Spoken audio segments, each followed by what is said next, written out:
Hi friends, welcome to my channel. If you are new, thank you for being here and wanting to be a part of this community that I'm trying to create for people that are dealing with infertility, IVF experience, NICU life experience, and everything in between and all around. And if you are returning, what's up? I will never, ever stop doing that. I don't care what it looks like. But yeah, welcome and let's get into it. What is the series going to be about today? And it's going to be about how to get pregnant. Cue the applause. Yes, we're going to be talking about how to get pregnant. I know that this is the infertility series, but I wanted to include these steps on how to get pregnant just in case you're in the process or you're thinking about starting the process, or you wanted to be educated more on if you were doing it the right way before you go and to get tested to see if you are having infertility issues. To begin, in order to try to get pregnant, firstly, women must understand their menstrual cycle. Yes, I know I've mentioned menstrual cycle before.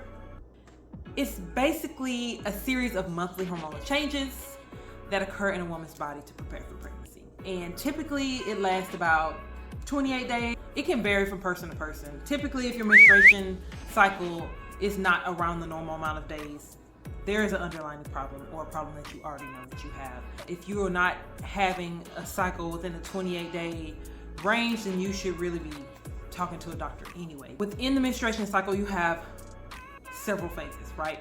You have the menstruation, which is usually 1 to 5 days, and the menstrual cycle is also known as the period, but it begins the menstruation cycle. And during this phase, that's when the uterine lining sheds and the menstrual blood is discharged through the vagina. Yes, I said vagina. And that's when you have your bleeding days.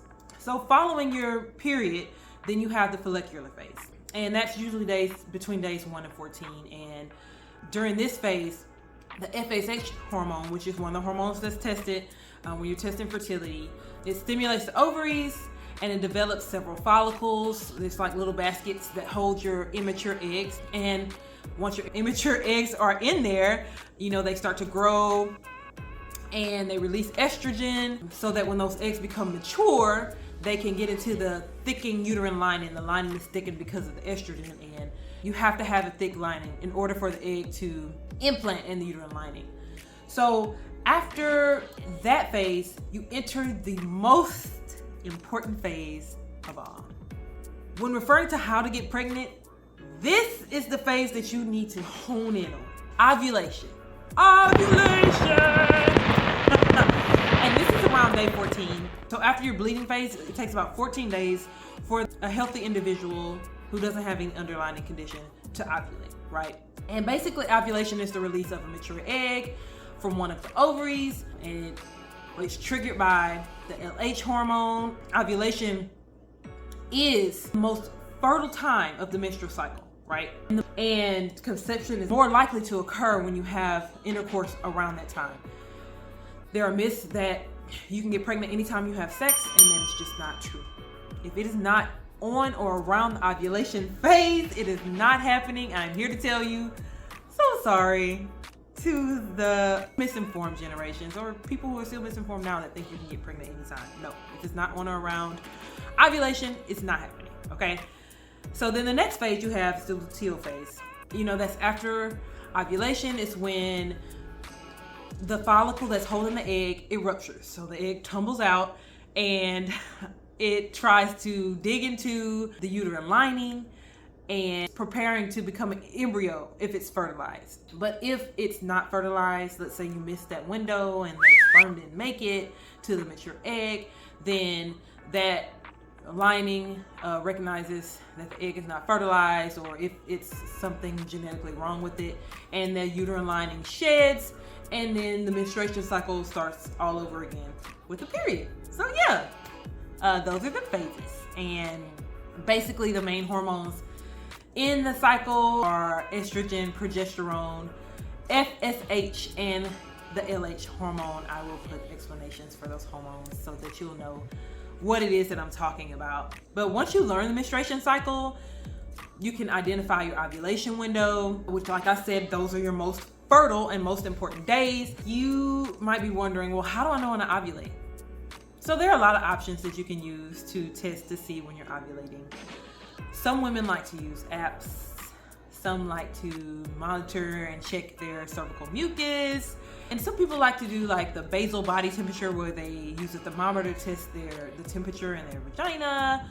But what I would suggest, what I know that my doctor suggested and things that we tried before I realized I had an underlying condition that was stopping me, is the ovulation predictor kits. And here's why I don't suggest the other things, like, for instance, tracking the basal body temperature. When researching the method on my own, and when speaking to my doctors, when we're in and out trying to figure things out, I realized that things like basal body temperature and other methods can be influenced by various factors, including things like sleep quality, illness, excessive alcohol consumption or smoking, and stress. And all of these things can lead in fluctuations in the temperature of your body. And it can give you a not very accurate pattern with your ovulation. And so you can be off, which brings me into timing. So, your temperature rises after ovulation occurs, and there's an increase in the progesterone levels, and things like the temperature charting can't predict ovulation in real time. It usually can confirm that ovulation has already happened, which, as I mentioned before, you want to get kind of before and around and on that day. Otherwise, it's not likely that you'll get pregnant if you're not doing it on the most ideal days. Also, things like those apps and testing the temperature, not all women experience ovulation the same day. Not all women experience a rise in temperature at the same time and the shift in temperature at the same time, especially if you have like hormone imbalances. Those readings can be off. Those apps can be off. And also, if you're not doing it properly and you're charting things wrong, and you're doing things like you're getting out of bed before you're checking your temperature, or you're eating something, or you're drinking something, all of those things can affect the type of testing you use when it's not the best form of testing for your ovulation. There's a limited window for conception during the menstrual cycle. Usually it's between the 3 days and 24 hours before ovulation and on ovulation day. Yes, the sperm can survive in the cervix 5 to 6 days after ovulation, but that's not something that you need to bank on. Yes, be careful if you're, not wanting to be pregnant at this time, be careful. But if you are looking to get pregnant, ideally, the 3 days or the 24 hours to 3 days leading up before ovulation and the day of ovulation is best. Also, those other tests, they don't really detect hormone surges properly. An app can't do that because you're not putting anything from your body into the app for it to be able to read it properly. Like I said, with the basal body temperature and the cervical mucus and things like that, it's you using your eye to check things. It's not something that you're using to check the actual hormone levels that can give you the most ideal real-time prediction for confirming ovulation. And that is why I 100% suggest using the ovulation kit. The ovulation kit, it has the hormonal detection, and typically it can tell you when there's a surge in the LH hormone, and the LH hormone surge usually happens 24 to 36 hours before ovulation, which is ideal for planning. So you can know it's time to get busy. Let's clear everything off the calendar so we can know this is when we need to do this. This is when it will be optimal for us to have intercourse, to possibly become pregnant. This is when I'm most fertile. It's a real-time prediction and easy to read, easy to obtain. It just maximizes the chances of conception because you, like I said, you have more real-time and accurate results by using this kit. And I will put in the description box below the link to the Amazon kit that my husband and I used to track my ovulation. And you all, these kits, they don't have to be the most expensive kits. I used a $20 kit and it works just as good as the expensive kits. You just have to be consistent. I can put a picture of how I kept up with my little strips, but as long as you're consistent and you don't do those outlying factors like not eating right or smoking too much or drinking too much, the ovulation kit is pretty good and affordable. And that's not to say that other things don't work. I'm just saying they have more room for error. And when you're trying for a baby, timing is of the essence. And if you want to increase that fertility opportunity, then I would suggest a kit. So it's easier for you to time your intercourse and maximize opportunity. So for men in general, I'm not gonna leave you guys out for how to get pregnant, even though you technically aren't the one getting pregnant, you are impregnating. But for men, it's important that you know about sperm health, right? So the frequency and the amount of intercourse that you have, sorry ladies for this one, sorry in advance, but the frequency and the amount of intercourse that you have, it can affect your sperm, right? So the more frequently that you ejaculate, the better the quality of your sperm. Studies show that ejaculating daily can help quality and maximize success. And on top of that, it can help relieve stress, and it can help prevent things like prostate cancer or colon cancer. And just a FYI, if you're a couple or individual that has to use lube, make sure you don't use water-based lube. Water-based lube can slow down sperm by 100%. Yes. And while oil-based lube doesn't have any negative effects, like, water-based lube, saliva can also have a bad effect. Surprise, surprise! Don't use your spit. It can reduce, I say spit, but it can reduce sperm speed by up to 30%. Yes, I had no idea about this. When I did my research and I learned these things, I was like, I bet people don't know this. I need to tell the people. I need to educate the people, right? So there's that. Also, I wanted to point out a couple of myths that I remember hearing and that I fact-checked with my doctor about if they're true or not, or will help maximize the possibility of getting pregnant. And so those couple of things are, number one, is putting your legs in the air after sex. Women, not men.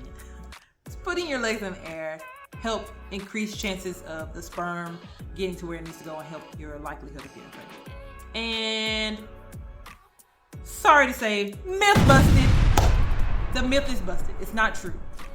Putting your legs in the air has no effect on helping the sperm. They have to endure the fight on their own. And of course, with all the other things that I mentioned, like not using the wrong lube and things like that to slow them down. But putting your legs up does nothing. Of course, I don't advise you to hop right out of the bed after sex. Maybe wait 2 minutes, 3 minutes, but keep your legs down. It's fine. Also, another thing I heard, I don't know if you all heard this one, but some people were saying that if you don't orgasm, then you possibly can't get pregnant. That's as in the woman not orgasming, you possibly can't get pregnant. And unfortunately, that is a myth as well. You can get pregnant whether you orgasm or not, which I think is very unfortunate when you are not doing a treatment, when you're actually having intercourse and you're not orgasming. I'm sorry to that man and to that woman. Does it help you get pregnant? No. But will it help your relationship? 100%. Don't be going out here and not getting the job done. Come on, guys. Special positions and orgasms don't work. Like I said, I highly encourage you to orgasm. It helps relieve stress. It's just good for you, okay? Everybody needs good things. And you're already so stressed out about if you're going to become a parent or not anyway. So the least you can do for yourself is release that happy hormone, right? So here is a recap on how to get pregnant. Understanding the menstruation cycle. It's an entire cycle filled with different phases that you need to know and understand. Know when you're ovulating. You know when you're ovulating by using your ovulation kit that you can get off of Amazon or wherever you choose. Maintain a healthy lifestyle. Don't be out here eating trash. Eat some fruits and veggies. Have some grains, some lean proteins. Don't be out here eating bacon every day. You can have a bit here and there, but not every day. Avoid excessive smoking, excessive alcohol consumption. That's for men and women. Illicit drugs. All this stuff can affect fertility health for men and women, and it can be a negative effect. Aim for regular exercise, go for a walk, maintain a healthy weight. You know, it's not just obese people that can have infertility issues.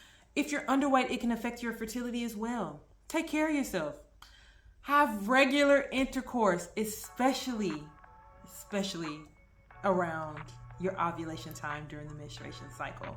It is very important. You want to increase your chances of being pregnant and increase the possibility of the sperm being present when the egg is released, a mature, healthy egg is released so that it can be fertilized. Don't fall for the myth. Sex positions, they don't work. Wrong lubes will hurt you. Just the more you know, people. Manage your stress. Don't be out here with high levels of stress and trying to have intercourse. It can possibly throw off your ovulation. You could have thought you were ovulating and then the stress is like, never mind, you're not. So try to keep yourself in positive environments, around positive people. You know, meditate, do yoga, have more orgasms. It's all stress relief, right? And then if you have underlying conditions that you know of, make sure you're getting them treated. You're talking to a medical professional. If you don't know if you have a condition or not, just go get checked. Have those hormones checked. Men, get your sperm health checked. You can get all these things checked, and it's not expensive to get it checked either. Your insurance usually covers majority of it with a small copay. Get it done. Always seek medical help, especially if you've been trying for a year and even up to 2 years. I personally would suggest anybody who's interested in becoming a parent or interested in becoming pregnant, before even waiting that year, just go to your doctor and tell them, hey, I'm here, I want to start a family. I want you to check these hormones for me, please, if you don't mind. For men, you can say, I want to do a sperm test. I want to check the mobility and the health of my sperm. Just tell your medical professional. They're not going to tell you no. And if they do tell you no, find another doctor. So I really encourage you to try these things. And remember that, you know, it can take time to get pregnant. If you're still in the beginning months of trying, try these steps that I gave you. And stay positive and just continue to seek support from your partner, from your family, from your doctors. And if those people aren't being supportive to you, for you, then you need to change your environment as a whole, because it's not going to be a positive effect towards your journey to possibly become pregnant. But yeah, that's all I have for you all today. I will continue to discuss other things regarding fertility in my next video. So I hope you like, comment, subscribe, hit that notification bell so that you can see when I do post more videos regarding these discussions. But until next time, bye friends.